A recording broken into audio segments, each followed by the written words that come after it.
ओम नमो भगवते वासुदेवाय।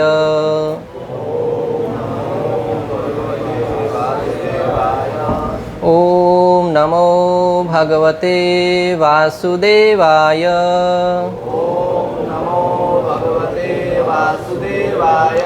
ओम नमो भगवते वासुदेवाय।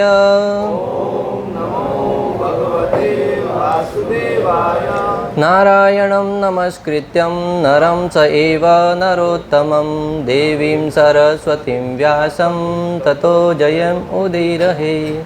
नष्टप्रायेषु अभद्रेषु नित्यं भागवत सेवया भगवतीरुत्तमश्लोके भक्तिर्भवति नैष्टिकी। कृष्णाय वासुदेवाय देवकीनन्दनाय च नन्दगोपकुमाराय गोविन्दाय नमो नमः। नमो महावदन्याय कृष्णप्रेमप्रदायते कृष्णाय कृष्णचैतन्य नामने गौरविषे नमः। पंचतत्वात्मकं कृष्ण भक्तरूपस्वरूपकं भक्तावतारं भक्ताख्यं नमामि भक्तशक्तिकम्। ओम अज्ञानतिमिरान्धस्य ज्ञानाञ्जनशलाकया चक्षुरुन्मीलितं येन तस्मै श्रीगुरवे नमः। ओम विष्णुपदाय कृष्णपृष्ठाय भूतले श्रीमते भक्तिवेदांत स्वामिनिति नामिने।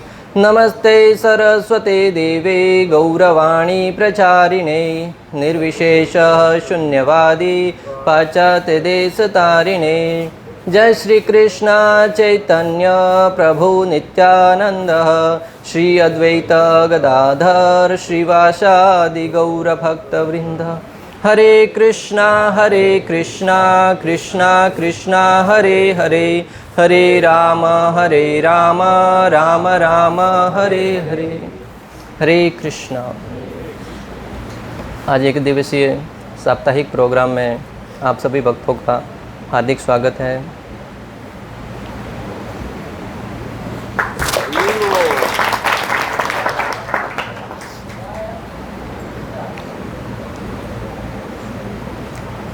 जैसा कि भगवान श्री कृष्ण भगवद गीता में कहते हैं, दुखालयम अशाश्वतम, ये जगत दुखों का घर है।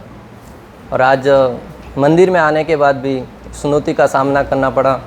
इससे स्पष्ट होता है कि हाँ, ये जगत दुखों का घर है। पिछले प्रसंग में हम कार्तिक मास के विषय में चर्चा कर रहे थे। प्रभु जी ने कार्तिक महीने के दामोदर लीला जो घटित हुई उसके विषय में वर्णन किया। और ये कार्तिक का महीना भक्तों के लिए बहुत ही विशेष है। जिस प्रकार हम देखते हैं कि सेल लगता है मार्केट में, तब लोग प्रारंभ में ही जाना चाहते हैं कि सेल लगा है, जल्दी जल्दी नया स्टॉक मिलेगा, बाद में ख़त्म हो जाता है, तो जल्दी से जाके सामान खरीदना चाहते हैं। तो भक्ति में भी जो कार्तिक का महीना है वो सेल के रूप में बताया गया है, जिसमें जितना भक्ति को लूट सको उतना लूट लो। परंतु भौतिक जगत से आध्यात्मिक जगत ठीक विपरीत है। ऐसा कहा जाता है कि चतुर्मास का जो पालन करता है, 4 महीने व्रत रख के, उसको आध्यात्मिक लोकों में गमन मिलता है, आध्यात्मिक लोकों में स्थान मिलता है।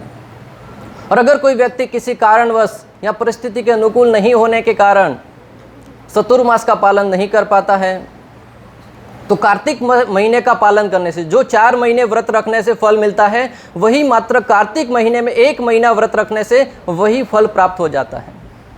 और अगर किसी कारणवश कार्तिक महीने का पालन नहीं भी कर पाए, तो जो एकादशी से अमावस्या तक का 5 दिन का भीष्म पंचक है, इन 5 दिन जो व्रत रखता है उसको पूर्ण चतुर्मास का फल प्राप्त होता है। तो इस जगत में जो सेल होता है उसको प्रारंभ में जाना पड़ता है, परंतु आध्यात्मिक जगत में भले प्रारंभ में हो, मध्य में हो, अंत में हो, जैसे जैसे समय बीतता जाता है उसका लाभ है वो अधिक बढ़ता जाता है। ये भक्ति का एक महत्वपूर्ण अंग है और महत्वपूर्ण लाभ है। अतः ध्यानपूर्वक इस कथा को श्रवण करें और अपना, वैसे तो हम व्यापार करते हैं, परिवार में हैं, तो अधिक तपस्या नहीं कर पाएंगे। जैसे पंचगव्य प्रतिदिन 1 गव्य, जैसे दूध, दही, मक्खन लेके उपवास करना होता है वो नहीं कर पाएंगे, परंतु कथा तो ध्यान से सुन सकते हैं। और आध्यात्मिक जगत में, भक्ति में विशेष रूप से जो श्रवण का महत्व है, नवदा भक्ति में श्रवण सबसे पहले है।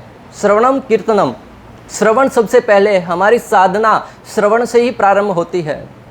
अगर अधिक सुनेंगे तो भगवान के प्रति प्रेम होगा, और जब प्रेम होगा स्वाभाविक ही भगवान में हमारा नाम जप करने की रुचि जागृत होगी। प्राय हम सुनते हैं कि तन मन धन से भगवान की सेवा करनी चाहिए, तन मन धन से, परंतु भक्ति में भगवान ने कहीं नहीं कहा तन मन धन से। भगवान ने कहा मन मना भव मद भक्तो मध्याजी माम नमस्कुरु, मन मुझ में लगाओ। और जब मन भगवान में लगेगा तो तन भी स्वाभाविक लगेगा, क्योंकि जहाँ मन है वहीं शरीर भी खींचा जाएगा, और जहाँ तन है वहाँ पर धन भी स्वाभाविक आ जाएगा। तो हमें मन को भगवान में लगाने का प्रयास करना है, बाकी स्वतः अपने आप लग जाएंगे। अगर धन को लगाया तो मन कहीं भटकता रहेगा, तन को भी लगाया तो भी मन कहीं भटकता रहेगा। और इस मन को वश में करने का तरीका है भगवान की कथाओं को सुनना और भगवान का नाम जप करना, क्योंकि मन है वो बहुत संचल है। हम तो कलयुग के जीव हैं। अर्जुन स्वयं भगवान के साथ रहता था, और अर्जुन इतना सर्वश्रेष्ठ धनुर्धारी था जिसके सामने कोई नहीं टिक पाता था। फिर भी भगवान के सामने अपनी व्यथा बताते हुए कहते हैं, संचलम ही मना कृष्ण प्रमाथि बलवद दृढ़म तस्य अहम निग्रमण्ये वायुरेव सुदुष्करम। अर्जुन कहते, हे भगवान, मैं अपने गांडीव के बल पर वायु को वश में कर सकता हूं, परंतु अपने मन को वश में नहीं कर सकता। तब भगवान कहते हैं, अभ्यासेन तो कौन्तेय वैराग्येण स गृह्यते। अभ्यास के द्वारा सब कुछ संभव है। हम प्रतिदिन माला जप करते हैं, कथा सुनते हैं, ये अभ्यास है भगवान में अपने मन को लगाने का। तो आइए भगवान की दामोदर लीलाओं को सुनते हैं। बाकी सारे उत्सव हम देखते हैं कि कोई 1 दिन 2 दिन, जन्माष्टमी रामनवमी मनाते हैं, और कार्तिक महीने का उत्सव है वो 1 महीना पूरा मनाते हैं। और इसमें अब कौन सी लीला घटित हुई? दामोदर लीला, जिसमें भगवान को बांधा गया। हम प्रतिदिन भगवान को दीप ऑफर करते। कौन सा रूप है भगवान का? मुरली बजाने वाला, रासलीला करने वाला? कौन सा स्वरूप है भगवान का? उधर से बांधे हुए हैं। कैसे भक्त हैं हम, भगवान बंधे और हम उत्सव मना रहे हैं। बहुत ही विचार करने वाली बात है। और किसी भी साधारण व्यक्ति के मन में संशय आएगा कि जो स्वयं बंधा हुआ है हमें क्या मुक्त करवाएगा। मान लीजिए कोई व्यक्ति के ऊपर अनेक प्रकार के केस चल रहे हैं, कसेटी जो कोर्ट है उसके केस चल रहे हैं, दूसरों की क्या गवाही देगा? जो गवाही देने वाला उसके ऊपर स्वयं पूर्ण रूप से बिना अपराध के होना चाहिए। परंतु भगवान बंधे हुए, उनकी हम पूजा कर रहे हैं कि हमें मुक्त कर दो। उन भगवान की पूजा करने विषय में हमें शास्त्रों को सुनेंगे तो दृढ़ निश्चय आएगा कि श्री कृष्ण वो किसी भी रूप में भगवान है। और भगवान इस बात को सत्य सिद्ध करने के लिए भगवद गीता में बताए हैं, जन्म कर्म समय दिव्यम एवं योवेति तत्वतः तैकत्वा देहम पुनर्जन्म नेति मामेति सो अर्जुन। भगवान कहते हैं कि मेरा जन्म और कर्म दिव्य है। कई लोग कहते हैं कि भगवान अगर परब्रह्म है तो जन्म क्यों लेते हैं? बात भी सही है, परंतु भगवान कहते हैं कि मेरा जन्म और कर्म है वो दिव्य है। भगवान भले कोई भी लीला करे, किसी भी रूप में करे, भगवान की सारी लीलाएं दिव्य है। भले बंध जाए या माखन चोरी करे या माता के भय से भयभीत हो जाए या बंदरों के साथ खेल करे, किसी भी रूप में भगवान की लीलाएं वो दिव्य है। और भक्त इन लीलाओं को जानने के कारण स्वाभाविक ही भगवान से प्रेम करते हैं और भगवान का उत्सव मनाते हैं।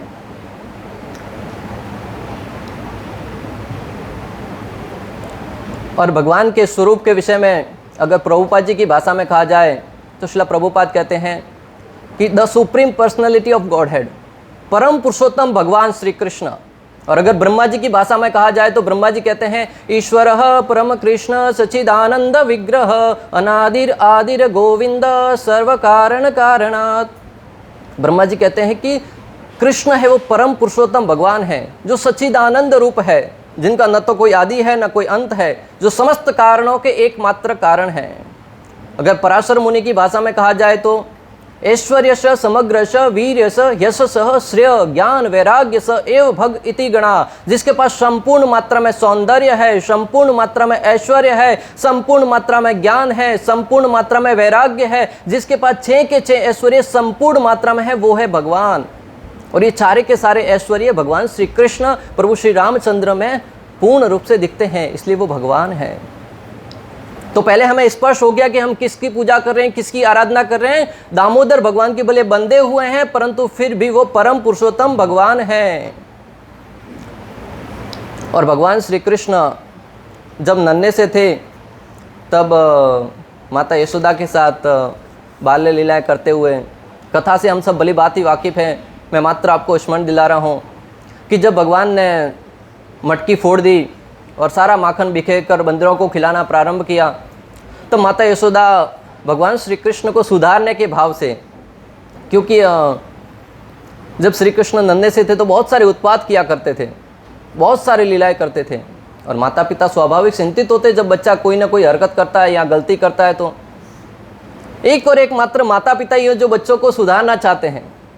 बाकी लोग तो तमाशा देखते हैं, वीडियो बनाते हैं कि हाँ अच्छा कर रहा है और खेलो, मनोरंजन का कारण बनता है। परंतु माता यशोदा ने सोचा कि अगर इसको समय पर सुधारा नहीं गया तो कोई लड़की नहीं देगा, शादी नहीं होगी और आगे चलकर हमारे कुल का नाम बदनाम कर देगा। हर कोई चाहता है कि घर में ऐसा पुत्र का प्राकट्य हो, जन्म हो, जो कुल का और समाज का नाम रोशन करे। है कोई ऐसा व्यक्ति जो चाहता हो कि उनका बच्चा गुंडा मवाली हो? नहीं चाहते हैं। कोई भी व्यक्ति अपने पुत्र का नाम रावण या कंस, हिरण्यकशिपु नहीं रखता है। सब लोग रामचंद्र के नाम से, भरत महाराज के नाम से, अनेक प्रकार के राजा महाराजाओं के नाम से रखते हैं। भले उसके गुण हो न हो, परंतु प्रत्येक माता पिता चाहते हैं कि उनका बच्चा अच्छे कार्य करने वाला हो। एकमात्र पिता और गुरु ही होते हैं जो पुत्र या अपने शिष्य की प्रगति को देखकर प्रसन्न होते हैं। बाकी जगत में हर एक व्यक्ति आपके कार्यों से जलते हैं। हो सकता है कि सामने आकर ना बोले, परंतु हृदय में कहीं ना कहीं भाव होता है। एक और एकमात्र माता पिता और गुरु है जो आपके कार्यों को देखकर प्रसन्न होते हैं। और जब माता पिता अपने बच्चों की कहीं से प्रशंसा सुनते हैं कि आपके पुत्र ने वो अच्छा कार्य किया है, स्वाभाविक ही हृदय में प्रसन्नता का भाव झलकता है। तो माता यशोदा अपने पुत्र को सुधारने के भाव से, कर्तव्य बुद्धि को सामने रखते हुए अपने पुत्र को डांटने के उद्देश्य से पीछे भाग रही है।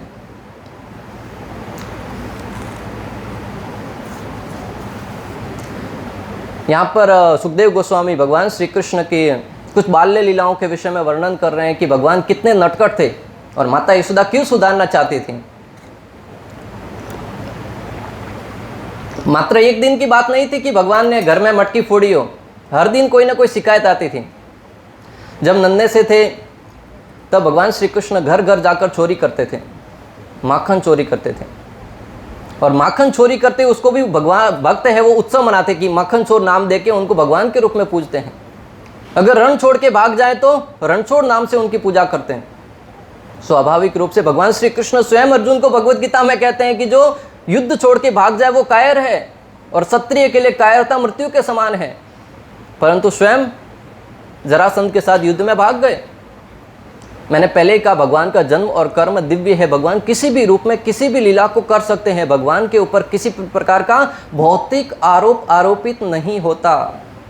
नन्हे से भगवान घर घर जाकर माखन चोरी करते थे। उनकी शिकायत सारी गोपियाँ मैया के पास लेके आती थी। मैया तुम्हारा कान्हा है, वो बहुत मस्ती करता है, घर में आके मटकियाँ फोड़ देता है, माखन चोरी करता है। माखन चोरी करे वहाँ तक तो ठीक है, सारी मटकियों को फोड़कर बंदरों को खिलाता है, कोई उसको साथी अच्छा नहीं मिलता। मैया कहती घर में बहुत सारा माखन है, फिर वो आपके घर क्यों आता है? मैं तो रोजाना डांटती हूँ, परंतु तुम कोई क्या शिकायत लेके आती? नन्हा सा बालक है, थोड़ा सा माखन खा लिया तो क्या हो गया, कितना खाएगा? माता को पता नहीं कि कृष्ण कौन है। एक समय की बात है द्वारका की, जब भगवान श्री कृष्ण अपने धाम में बैठे थे, तब भीम है वो भगवान श्री कृष्ण को भीम भैया मिलने जाते हैं। तो द्वारपाल ने यह कहकर रोक दिया कि रुको, मैं भगवान को पूछ के आता हूँ, राजा को पूछ के आता हूँ, फिर आप अंदर जाना। जब द्वारपाल अंदर पूछने के लिए जाते हैं कि भगवान प्रभु भीम नाम का कोई व्यक्ति आपसे मिलने आया है, तो भगवान भोजन ले रहे थे, उसमें प्रसाद ले रहे थे। भगवान ने कहा कि भीम वो पेटू आया है, उसको वहीं पर रोक दो, अगर आया तो मेरा सारा भोजन खा जाएगा। भीम को तो कोई सुरक्षा का ध्यान था नहीं, वो तो पीछे पीछे अंदर चला आया, दरवाजे पर खड़ा होकर सुन रहा था। बोले अच्छा कृष्ण मुझे पेटू बोल रहे हो, मैं कितना खाता हूँ? एक लड्डू, एक बाल्टी लड्डू, 2 बाल्टी, ज़्यादा से ज़्यादा 5-10 बाल्टी खाता हूँ, कितना खाता हूँ? परंतु आप जब प्रलय होता है तो संपूर्ण सृष्टि को अपने अंदर समाहित कर लेते हो, डकार तक नहीं लेते हो। सबसे बड़े पेटू तो आप हैं। तो भगवान श्री कृष्ण माता को पता नहीं कितना खाते हैं। माता यशोदा है वो गोपियों को कहती है कि तुम क्या शिकायत लेके आती रहती हो, रोजाना जितना चाहिए उतना माखन मेरे घर से ले जाओ। परंतु गोपियां भी किसी न किसी बहाने भगवान को देखना चाहती थी, भगवान के साथ लीला करना चाहती थी, इस उद्देश्य से आती थी। एक बार एक गोपी ने कहा कि तुम्हारा कान्हा है ना, वो घर पे आता है, माखन खाए तब तक तो ठीक है, अगर माखन नहीं मिलता है तो घर में बच्चों को चिमटी काट के भाग जाता है। यहाँ पर नहीं मिले तो घर में बंदरों को कहलवा कर मल मूत्र विसर्जन करके भाग जाता है, घर को गंदा करके भाग जाते हैं। और माता यशोदा उनकी बातों पर विश्वास नहीं करती थी, क्योंकि भगवान है वो इतने भोले थे। मैया तुमको मेरी बात पर विश्वास नहीं है, मैया ये सब तो पराये हैं, परंतु तुम तो मेरी मैया हो ना, मेरी बात पर विश्वास क्यों नहीं करती हो। और जब ऐसी तोतली भाषा में जगत का स्वाभाविक बच्चा भी बोलता है तो माता पिता मोहित हो जाते हैं। तो वो तो अखिल ब्रह्मांड नायक भगवान थे, उनकी बातों को सुनकर स्वाभाविक ही मैया है वो मोहित हो गई और गोपियों की बात पर विश्वास नहीं करती थी। तो गोपियां प्रमाण देने के लिए एक बार कान्हा को रंगे हाथ पकड़ लिया और बोला कि आज तो मैया के सामने तुमको लेके जाऊंगी। एक हाथ में कान्हा को पकड़ा है, मुख पर माखन भी लगा हुआ है, हाथ भी रंगे हुए हैं, रंगे हाथ पकड़ लिया। जा रहे थे, रास्ते में देखा वो गोपी का बेटा है वो सामने से आ रहा था। गोपी के बेटे ने बोला, हाँ मैया आज सही किया, रोज सिमटी काट के भाग जाता, आज बराबर पकड़ा है तुमने। तो जैसे ही माता यशोदा के घर के निकट पहुंचे तब भगवान ने कहा कि अरे मैया मेरा हाथ है ना ये बहुत दर्द कर रहा है, एक काम करो ना, इस हाथ को पकड़ लो ना।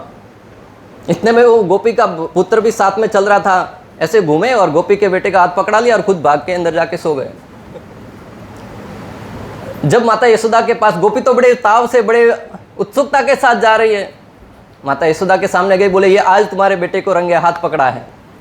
माता हंसने लगी, सारी गोपियां भी हंसने लगी, बोले ये मेरा पुत्र थोड़ा ही है, जरा देखो तो सही। जब गोपी है वो देखती है तो अपने पुत्र को नजदीक देखकर कहती है, अरे तू कहाँ से आ गया। तो वो बालक कहता है कि मैया जब तुमने हाथ छुड़ाया तो कृष्ण भाग गए और मुझे पकड़ा लिया। तो गोपी कहती है कि तू कितना मूर्ख है, बाजू में चल रहा है, मुझे पकड़ा और बताता भी नहीं है। कुछ लोग होते हैं बालक मंदबुद्धि होते हैं कि कोई कार्य घटित हो जाए, जब पूर्ण रूप से निर्णय आ जाए तब सामने आते कि ऐसा हो गया था, पहले नहीं बताते। तो इस प्रकार भगवान तब भी बच गए। एक बार फिर भगवान श्री कृष्ण माखन चोरी कर रहे थे, तब एक गोपी ने रंगे हाथ पकड़ लिया पुनः एक बार, कहा कि आज तो लेके नहीं जाऊंगा, लास्ट टाइम तुमने मेरे साथ धोखा किया था, आज यहीं पे बांधता हूँ और मैया को बुलाऊंगी। तो बार बार बांधने का प्रयास कर रही है, परंतु जैसा कि दामोदर लीला में हमने देखा भगवान की रस्सी है वो बांध नहीं पाती है। तो उस समय कृष्ण बंध नहीं रहे, जैसे ही कृष्ण की दृष्टि रस्सी पर पड़ती है, रस्सी है वो बंधन से मुक्त हो जाती है। अरे जिस अखिल ब्रह्मांड नायक भगवान का नाम का उच्चारण करने मात्र से हरे कृष्णा कृष्णा कृष्णा हरे हरे, हरे राम राम राम हरे। जिनके नाम का उच्चारण करने मात्र से व्यक्ति सारे बंधनों से मुक्त हो जाता है, उन भगवान को रस्सी क्या बांध पाएगी? स्वयं भगवान को रस्सी बांध पाएगी क्या? भगवान की दृष्टि पड़ते ही रस्सी है वो कम पड़ जाती है। तो मैया बांधने में परेशान होकर कहती है, अरे कान्हा तू बंद क्यों नहीं रह रहे? जैसे गिरिराज गोवर्धन लीला में सारे ब्रजवासी भगवान को कहते थे कि हमें तो गिरिराज जी की पूजा करनी नहीं आती, कान्हा तुम ही बताओ। तो जैसा जैसा कृष्ण ने कहा वैसा वैसा सारे ब्रजवासियों ने किया।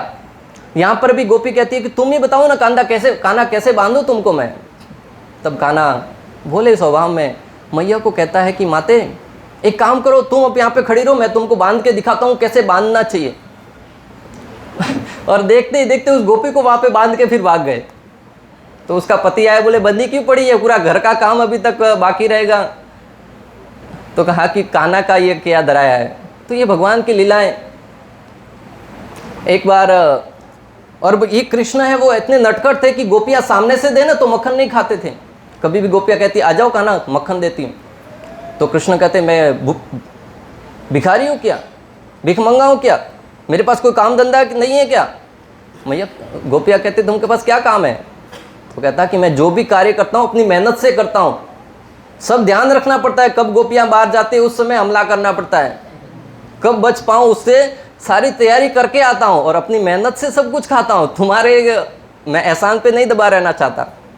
आज भी कोई भी व्यक्ति अन्यों के एहसान पर नहीं दबना चाहते, ये भगवान के गुण है। तो गोपियाँ कहती ठीक है, तुम मेहनत करना चाहते हो, मेहनत करो, एक काम करो, ये गोबर है वो उठाओ, उसके बदले में मैं तुमको माखन दूंगी।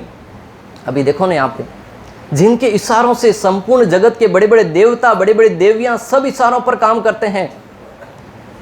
ब्रह्मा जी तो ब्रह्म संहिता में यहाँ तक कहा, लक्ष्मी सहस्त्र शतसंभ्र सेव्य मानम, हजारों लक्ष्मी रूपी गोपियां हमेशा लाइन में खड़ी रहती है भगवान की सेवा करने के लिए। वो अखिल ब्रह्मांड नायक भगवान गोबर उठा रहे हैं गोपियों के सामने। कितने दयालु है भगवान, कितने कृपालु हैं। और इस बात को सुखदेव गोस्वामी ने पुतना के संबंध में कहा, अहो बकीयम स्तंकालकूटम जिंगासयापा यद अप्य साधवी लेभे गतिम धात्रीम उसिताम ततोन्यम कम वा दयालुम चरणम रजेहम। सुखदेव गोस्वामी कहते हैं कि श्री कृष्ण कितने दयालु हैं। जो पूतना भगवान को मारने के उद्देश्य से आई थी, उसको भी माता का रूप दे दिया, माता का स्थान दे दिया। उस भगवान की अगर हम दया भाव से, करुणा भाव से, शरणागति भाव से नाम जप करेंगे, भक्ति करेंगे, तो वो क्या हम पर कृपा नहीं करेंगे? निश्चित रूप से करेंगे।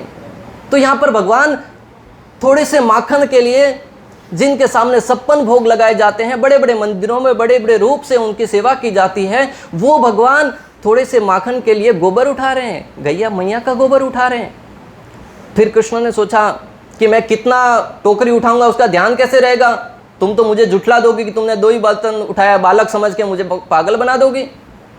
तो गोपी ने कहा, एक काम करो, तुम जितना टोकरी उठाओगे एक गोबर का लाइन तुम्हारे मुंह पे बनाते जाएंगे। तो भगवान ने एक टोकरी उठाया, एक गोबर का लाइन बनाया। देखो ना, भगवान गैया मैया से कितना प्रेम करते हैं, गोबर को अपने मुखमंडल पर धारण करते हैं। शहरों में रहने वाले लोग इस बात को नहीं समझ सकते, क्योंकि गोबर को देख के स्वाभाविक ही हृदय में उसके प्रति प्रेम नहीं होता है, घृणा आती है। परंतु भगवान अपने आचरण द्वारा दिखा रहे हैं कि गैया मैया है वो कितनी प्रिय है। और कृष्ण क्या करते थे, 2 टोकरी उठाया, 2 लाइन अपने हाथ से ही बना देते थे। तो 2 की जगह 10, 2, 4, 6 बना देते। गई वो गोपियाँ पूछती थी, ये इतना तब तुमने कब डाला? तो बोले, मैया मैं झूठ बोलता हूँ क्या? पता नहीं, वो सबसे बड़ा झूठा तो वही है। ऐसे माखन चोरी करते थे, माखन खाते थे। और जैसे थोड़े सयाने होने लगे, बड़े होने लगे, तो गायों के बीच में जाकर उनकी पूंछ पकड़ लेते थे, बछड़ों की पूंछ। और बछड़े भयभीत हो जाते अगर कोई अकस्मात पकड़ ले तो, खड़े होकर भागने लगते थे। कृष्ण और बलराम पीछे पीछे घसीट रहे हैं। सारी गोपियाँ देखकर चिंतित हो जाती थी, घेरा बना के गायों को रोक लेते थे, बछड़ों को, और कृष्ण को अलग करते थे। और जैसे जैसे सयाने होते लगे, बड़े होने लगे, अभी पंगा बड़ों से होने लगा। इतने तक बछड़ों से पंगा ले रहे थे, फिर नंदी से पंगा लेने लगे। नंदी के सामने जाके ऐसे डराते थे। और नंदी जब क्रोधित होता है तो मुंह नीचे करके पाँव को, रेत को पीछे पीछे करता है। तो भगवान क्या करते थे, मुख नीचे करते थे, मुख को पकड़कर ऊपर बैठ जाते थे और कहते थे हम शिव हैं, नंदी के ऊपर सवार होने वाले हम शिव हैं। और गोपियाँ कैसे तो करके उनको रुकाकर उसको नीचे उतारती थी। हालांकि लीलाएं बहुत हैं, परंतु समय के अभाव में हम अभी दामोदर लीला को आगे बढ़ाते हैं। धीरे धीरे जब भगवान श्री कृष्ण वो माखन लेते हुए भागने लगे, माता यशोदा पीछे पीछे भाग रही है। माता यशोदा भाग रही है तो उसके बारे में प्रभु जी ने लास्ट क्लास में बहुत ही सुंदर ढंग से वर्णन किया था। अभी हम उसमें विस्तार से नहीं जाएंगे, परंतु मैं आपको जो बताना चाहता हूं कि जब भगवान श्री कृष्ण भाग रहे थे और माता यशोदा पीछा कर रही थी, तब सत्यव्रत मुनि से रहा नहीं गया। वो गा पड़े, नमामीश्वरम सच्चिदानंद रूपम लसत कुंडलम गोकुले ब्रजमानम यशोदाभियो लोकलाघवमानम परामृष्टम अत्यंत तो धृत्य गोप्या। सत्यव्रत मुनि कहते हैं कि जब कृष्ण भाग रहे हैं, उनके कुंडल आगे पीछे हिलडुल रहे हैं, समस्त ब्रजवासी इस दृश्य को देखकर बड़े प्रसन्न हैं। और माता यशोदा, भगवान श्री कृष्ण जो किसी के हजारों साल तक तपस्या करने के बाद भी ऋषि मुनियों के ध्यान में तक नहीं आते हैं, उन भगवान श्री कृष्ण को प्रेम के बंधन से माता यशोदा थोड़ा तेजी से भागकर उनको पकड़ लेती हैं।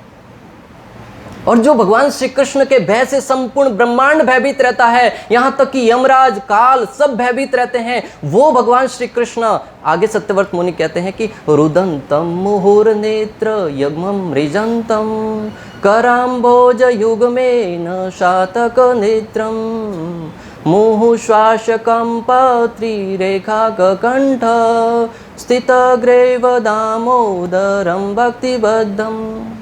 जिस भगवान को देखकर सब लोग भयभीत हो जाते हैं, भगवान के भ्रगुटी उठाने मात्र से संपूर्ण ब्रह्मांड भयभीत हो जाता है, वो भगवान माता के हाथ में छड़ी देखकर भयभीत हो रहे हैं, अपने हाथों से अपनी आंखों को मल रहे हैं, आंखों में लगी हुई अंजन है वो पूरे मुख पर लग रही है। और कहते हैं कि भगवान के गले में पहनी हुई 3 लाइन की जो मोतियों की माला है, जब तेजी से श्वास ले रहे थे रोते हुए, तब वो बहुत ही सुंदर हिलती डुलती हुई प्रतीत हो रही थी। यहाँ पे हम समझ सकते हैं कि भगवान ने जब माता यशोदा के प्रयास को देखा तो स्वाभाविक रुक गए, अन्यथा भगवान को पकड़ना किसी के बस की बात नहीं थी। हम भी अगर प्रयास करेंगे अपनी तन्मयता के साथ, दृढ़ निश्चय के साथ, उत्साह निश्चया धैर्य तत्त कर्म प्रवर्तनात्, अगर हम दृढ़ निश्चय करके कि भगवान को प्राप्त करना ही है, निश्चित रूप से भगवान हमारे ऊपर कृपा करेंगे। माता यशोदा ने कोई वेद शास्त्र नहीं पढ़े थे, कोई पुराण उपनिषद नहीं पढ़े थे, एक साधारण सी ग्वालिन थी, साधारण सी गोपी थी, परंतु भगवान प्रेम के वश में आकर बन जाते हैं। एक कवि ने तो बहुत ही सुंदर लिखा कि प्रबल प्रेम के पाले पड़कर प्रभु का नियम बदलते देखा, अपना मान भले टल जाए पर भक्त का मान न टलते देखा। अपना मान भले टल जाए परंतु भक्त के मान को नहीं टलने देते। आप कहेंगे कोई दृष्टांत है क्या? वैसे तो अनेक दृष्टांत, परंतु जो हम जग जाहिर है वह है महाभारत का दृष्टांत। जब कुरुक्षेत्र का युद्ध प्रारंभ हुआ, भीष्म पितामह और पांडवों के मध्य भयंकर युद्ध हो रहा था। एक दिन दुर्योधन भीष्म पितामह के पास जाके कहता है, पितामह आप अपने अर्जुन के प्रति स्नेह को दर्शाते हुए उनको मार नहीं रहे हैं, मैंने आपको हमारी सेना का सेनाध्यक्ष बनाया। अरे तू कौन होता है सेनाध्यक्ष बनाने वाला? तेरे पिता के पास जो गद्दी है वो भीष्म पितामह की वजह से ही है, 450 साल से जिंदा है, यहाँ पर है, और कल का छोकरा कहता कि मैंने तुम्हें सेनापति बनाया। आजकल लोगों को अगर वरिष्ठों को कोई ज्ञान देने जाए तो कहते हैं तुमसे अधिक मैंने दिवालियाँ देखी है। भीष्म पितामह कह सकते थे, परंतु भीष्म पितामह ने कहा कि अगर तुम कहते हो तो मैं आज प्रण लेता हूं कि इन 5 बाणों से 500 पांडवों का कल वध कर दूंगा। तो ऐसा भीष्म पितामह की प्रतिज्ञा ही सबके लिए बहुत ही महत्वपूर्ण थी कि जो प्रण लेते थे उसको पूर्ण करके ही रहते थे। सारे पांडव अपने शिविर में जाके सो गए। भगवान श्री कृष्ण चिंतित थे, श्री कृष्ण नहीं सो पा रहे थे। कृष्ण ने सोचा भीष्म पितामह वो बूढ़ा आज प्रतिज्ञा करके सोया है, पता नहीं कल क्या कर देगा। अर्जुन के पास जाकर कहा कि अर्जुन उठो। अर्जुन ने कहा क्या हुआ? बोले कि तुम घोड़े बेच के सोए हो, पता नहीं भीष्म पितामह ने कौन सी प्रतिज्ञा करी है। तो अर्जुन कहता कि कल ही तो तुमने घोषणा करी थी, कौन थे ये प्रतिजानी नमय भक्त्या प्रणसति, मेरे भक्त का कभी नाश नहीं होता। अगर कुछ हो गया कल तो पेपर में तुम्हारा नाम खराब होगा कि कृष्ण के भक्त का नाश हो गया, मुझे क्या करना है, वापिस अर्जुन तो सो गए हैं। तब भगवान श्री कृष्ण द्रौपदी के पास जाकर उनको समझाकर कहते हैं कि तुम जाओ भीष्म पितामह के पास उनका आशीर्वाद लेने। भीष्म पितामह ने दुर्योधन का कहा था कि तुम्हारी पत्नी को मेरे पास भेजना, मैं उनको अखंड सौभाग्यवती का आशीर्वाद दूंगा। द्रौपदी गई, शरण स्पर्श किया और भीष्म पितामह मुंह से बोल पड़े, बोले कि अखंड सौभाग्यवती भव। जैसे ही पल्लू उठाकर देखा तो द्रौपदी थी। भीष्म पितामह ने सोचा कि ये निश्चित रूप से कृष्ण का किया धराया है। जब अपने महल से बाहर आए देखा कि कृष्ण वहाँ पे खड़े, बोले अच्छा ऐसा तुमने खेल किया मेरे साथ। कृष्ण कहने लगे कि अभी क्या करेंगे आप, कौन से वरदान को रखेंगे और कौन से को तोड़ेंगे। भीष्म पितामह ने एक और प्रतिज्ञा करी कि मेरा तो भले प्रतिज्ञा टूट जाए परंतु तुम्हारी भी प्रतिज्ञा टूटवा के रहूँगा। कौन सी प्रतिज्ञा ली थी भगवान श्री कृष्ण ने? युद्ध में शस्त्र नहीं उठाने की। भीष्म पितामह ने एक और प्रतिज्ञा करी कि तुम्हारा प्रण तुड़वा कर ही रहूंगा। दूसरे दिन का युद्ध प्रारंभ हुआ। जो भीष्म पितामह स्वाभाविक रूप से इतने दिनों से इतना घमासान युद्ध नहीं कर रहे थे, सुखदेव गोस्वामी लिखते हैं कि ऐसा लग रहा था मानो भीष्म पितामह की जवानी लौट आई है। 450 वर्ष के बाद भी जवान लग रहे थे। अपने तरकस से बाण निकालते और धनुष पे चढ़ाते, एक चक्र बन जाता। ऐसे इतना फटाफट निकाल रहे थे, पता ही नहीं चल रहा था कि कब निकाल रहे हैं और कब अपने धनुष पर रख रहे हैं और कब छोड़ दिया। अर्जुन उनका सामना करना तो दूर की बात है, उनके बाणों को काटने में ही पसीना पसीना हो गया। भगवान श्री कृष्ण ने देखा कि अर्जुन के पीछे से कोई बाण नहीं आ रहा है। अपनी दृष्टि से, दिव्य दृष्टि से, अंगान यश्य शकलेन्द्र वृत्ति मंती पश्यंति पांति कलयंति शिरम जगंती, भगवान का प्रत्येक अंग किसी भी तरह से देख सकता है, कोई भी कार्य कर सकता है। कानों से भोजन कर सकते हैं, हाथों से देख सकते हैं। पीछे होने वाले कार्य को भी भगवान देख रहे थे कि अर्जुन तो पसीना पोंछने में ही व्यस्त है। तब भगवान ने सोचा कि आज अगर अर्जुन के ऊपर कुछ संकट आ गया तो मेरा भक्त का जो मेरा भक्त का है कोई भी भक्ति नहीं करेगा। तब भगवान अपने स्थान से एकाएक खड़े हुए, भीष्म पितामह के द्वारा आने वाले सारे बाणों को अपने वक्ष स्थल पर लेने लगे। भीष्म पितामह के बाणों का प्रहार झेलते झेलते भगवान श्री कृष्ण का स्वर्ण से रंजित जो कवच था वो टूट कर बिखर कर रह गया। और कुछ बाण तो भगवान के शरीर में प्रवेश करने लगे, लहूलुहान हो गए भगवान श्री कृष्ण। और देखा कि अर्जुन है वो भयभीत है, तो भगवान ने रथ को नीचे दबाया और फिर भीष्म पितामह के बाण है वो रथ के ऊपर से जाने लगे। फिर भी देखा कि अर्जुन है अभी भी तैयार नहीं हुआ है, तो भगवान श्री कृष्ण ने सोचा कि अभी तो मुझे अपनी सीमाओं को पार करना ही होगा। यहाँ पर आचार्यगण कहते हैं कि सिंह की भांति भगवान श्री कृष्ण रथ से नीचे छलांग लगाए। जिस प्रकार वनराज केसरी किसी हिरण या सियार के ऊपर झपटा मारता है, ऐसे भगवान श्री कृष्ण रथ से नीचे झपटा मारे। वहां पर कोई रथ है वो टूटा हुआ पड़ा था, उसके पहिए को उठाए और भीष्म पितामह की ओर दौड़ने लगे। अर्जुन है वो भयभीत हो गया कि आज भगवान ने मेरे लिए अपना प्रण तोड़ दिया। तब अर्जुन अपने रथ से नीचे उतरकर भगवान के पांव में पकड़कर भगवान का पांव पकड़ता है, भगवान को कहता है कि भगवान क्षमा कर दो, अभी तुम अपना प्रण मत तोड़ो। परंतु भगवान कई किलोमीटर लंबा अर्जुन को घसीटते हुए लेके चले गए। भीष्म पितामह अभी भी अपने बाणों को छोड़ रहे। जैसे नजदीक आकर देखा कि श्री कृष्ण है, तब भीष्म पितामह ने अपने सारे बाणों को छोड़ दिया।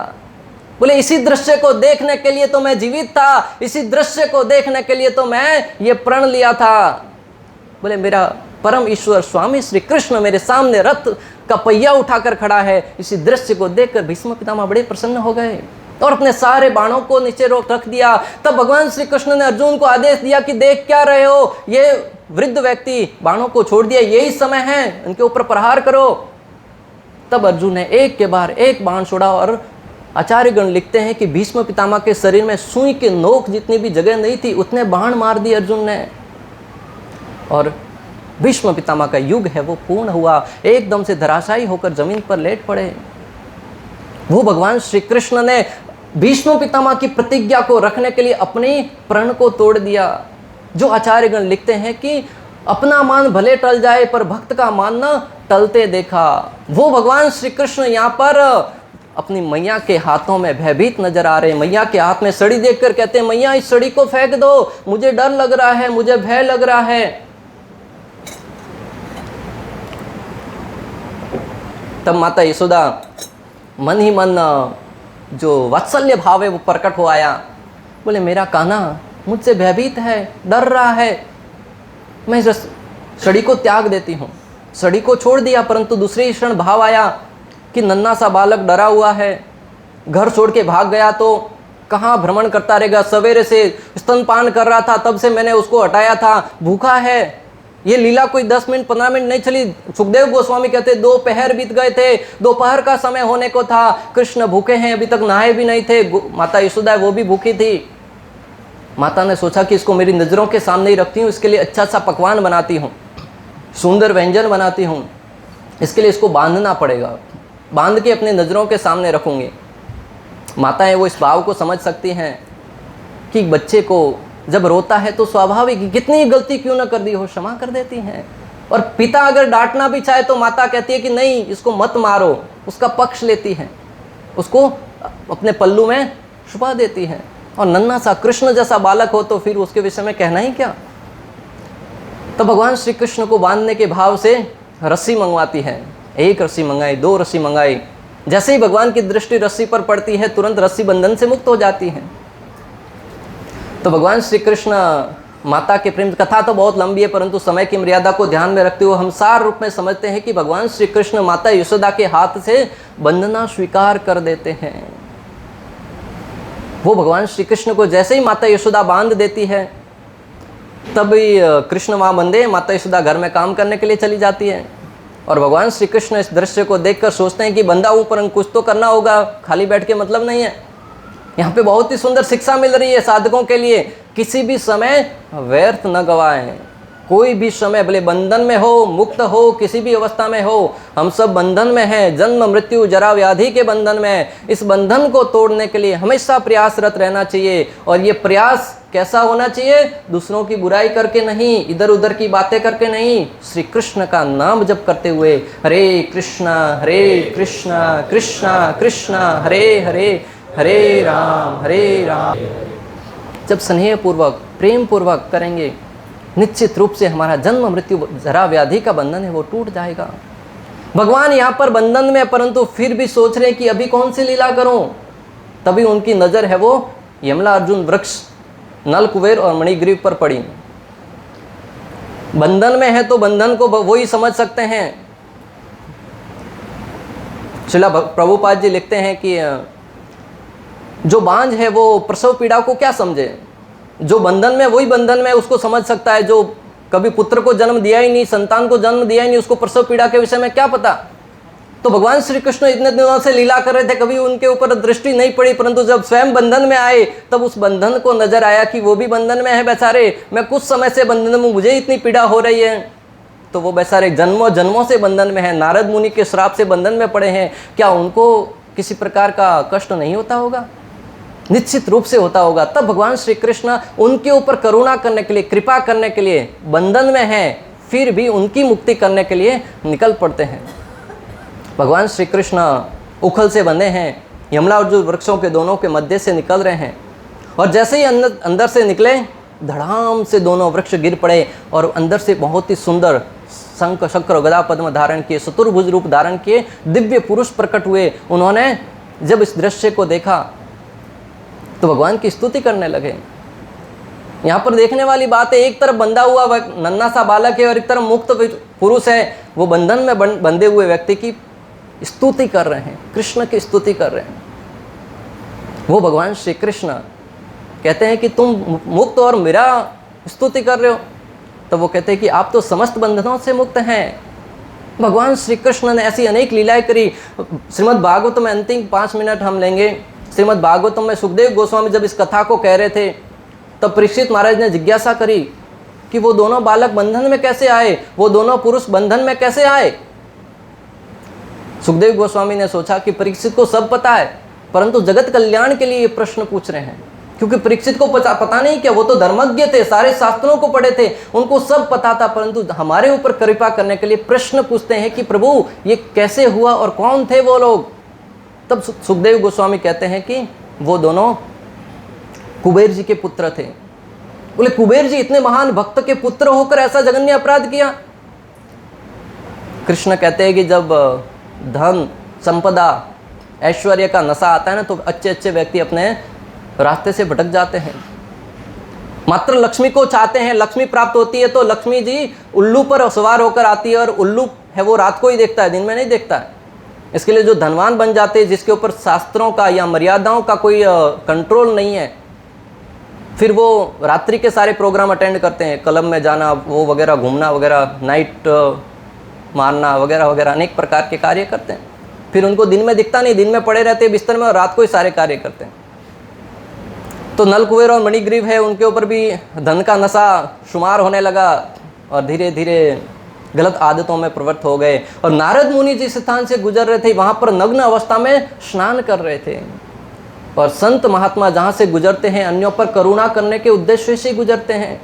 नारद मुनि ने श्राप दे दिया कि जाओ, तुम अपने शरीर का प्रदर्शन करना चाहते हो, इसलिए वृक्ष बन जाओ जो कभी वस्त्र पहनते ही नहीं है। सुखदेव गोस्वामी कह रहे हैं कि जब नारद मुनि की कृपा हुई, तब भगवान की कृपा होना सुनिश्चित था। जब गुरु की कृपा हो जाए, तब भगवान की कृपा होना सुनिश्चित है। संत महात्मा जीवन में आ जाए, भगवान के भक्त प्रवेश करे, तब समझो कि भगवान मिलना सुनिश्चित है।